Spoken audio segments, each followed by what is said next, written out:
Hi everybody, Dr. Sia here. In today's video, I want to talk again about this idea of whether we ought to be showing people these videos of abuse that is happening in America, of murder and violence that is happening in America, or whether we should be sort of locking them up in our cupboards out of fear that people might get PTSD and they might get trauma. So yeah, let's get started.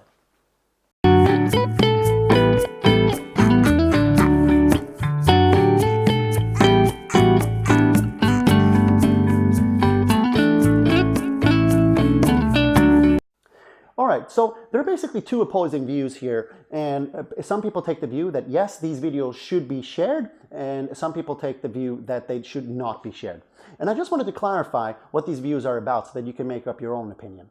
The people who want these videos to be shared want them to be shared in a such that it actually causes people to take action, that people do something about it, that it becomes something that people get engaged in attempting to stop. Meaning that they somehow get an emotional reaction or whatever, and they do something about that.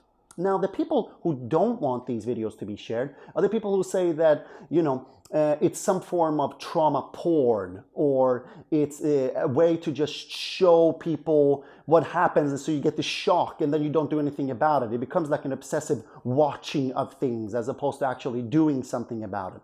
In addition to that, it can cause trauma and PTSD, and it can severely affect the people who are already affected.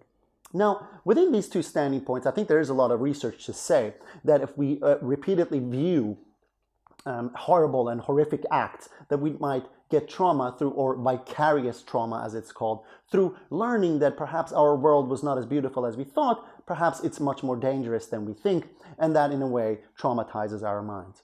If we look at that opposing view, the people who are saying, no, actually we should be sharing these videos, the main criticism that comes from psychologists against these people is how they are sharing those videos. That those videos are being shared over Twitter, that they're being shared over Facebook, that they're being shared over Insta, that they're being shared in a way not responsibly by people. And therein comes my greatest criticism. And I understand again that this might put me in sort of the spotlight here as I say this, but what is responsible sharing anyway? Who gets to share things responsibly? Are those the news channels that share them responsibly while also asking us to implicitly sit in our beds, sit in our on our couches and watch while the news sort of unempathically just says, this is happening, and now to the rest of the world, people are dying, children are starving, and people are being bombed. Now, on to the next, let's go on to the weather. Is that the responsible way that they are recommending that these be shared? What is a responsible way to make sure that these videos are shared? Should we perhaps send them to the police station and then for them to share it responsibly? I think therein lies the frustration of people as they're being told to not share these videos.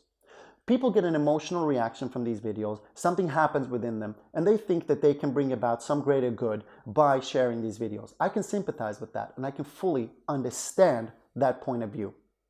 How can you see something like that and then just sit back and go, no, you know what, I'm going to believe that my government, that my people, that the people who are meant to be there for me, so to speak, that they're going to do something with this, when over and over and over again, the same people who are being videoed walk away free, or may lose their job perhaps, or perhaps they just get some suspension and they get to come back in 6 months' time.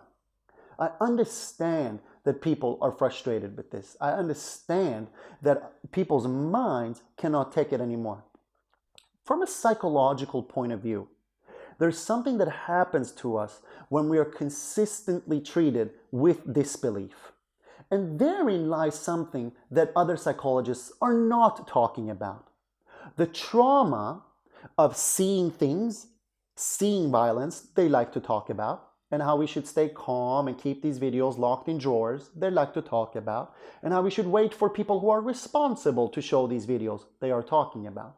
But what they're not talking about is the PTSD that is caused by persistently being devalued, demoralized, imprisoned, and tortured, neglected by your own government.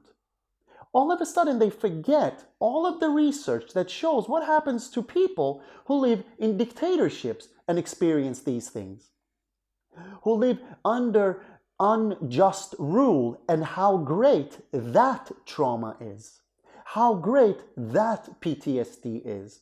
The PTSD that people get when they see a person lying on the street being murdered by the very same people who are meant to help them, and then hear that there is no ramification whatsoever other than maybe someone did not get a promotion as soon as they were meant to get. What about that PTSD?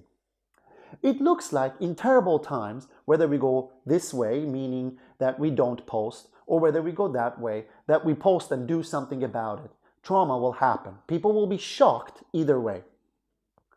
There will always be people who are traumatized in terrible, terrible times. The question is, how can we stop these terrible times? And therein, I think, people are talking about very similar things. They're talking about conversation, they're talking about action, they're talking about social action. What those actions need to be are different based on who you are. Maybe you want to take action through posting and saying something meaningful. Maybe you want to take action through going out on the streets and letting people know how furious you are. Maybe you want to take action through sharing your thoughts with friends, or maybe you just want to discuss about it. Maybe you want to show empathy towards somebody. Maybe.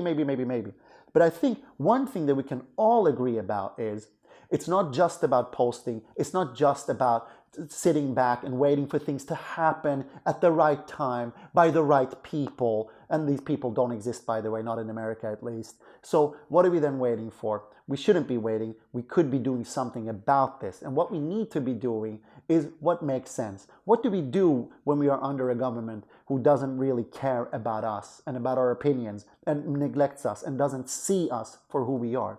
We do everything within our power to peacefully make a change. That's all I have for this video right now. I look forward to seeing you next time. Bye-bye.